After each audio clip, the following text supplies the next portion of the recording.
Saudi কতদিন হলো আসছেন? 7-8 মাস হলো। 7-8 মাস। বাড়িতে কত টাকা পাঠাইছেন? এখন তো একটিও না। কে কাজ পান নাই? কাম পাই নাই, এই মাসেই প্রথম। এই মাসে প্রথম কাজ করতেছেন? তো আগে কি কাজে যান নাই না, মানে দালালে কি বলছিল? দালালে খালি কইছে কাম দিব দিব, কই এখন তো দেই নাই, এই মাসে দিছে। তো দালালে কিছু বলেন নাই? দালালে ফোন দিলে কয় যে আমি কোম্পানির কাছে রেখে আইছি, ওখান থেকে কাজ ব্যবস্থা করে দেব। তো 8 মাস আপনার ফ্যামিলি চলছে কিভাবে?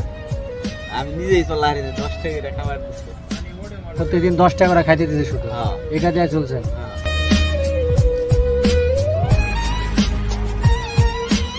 আপনারা যার কথা শুনলেন, ভাইয়ের বাড়ি হচ্ছে টাঙ্গাইল। তো সৌদি আরবে আসার পরে আমি দেখতেছি প্রায় মানুষের মানে এরকম কাজ পায় না, 4 মাস 5 মাস 6 মাস 7 মাস, অবস্থা খুবই খারাপ।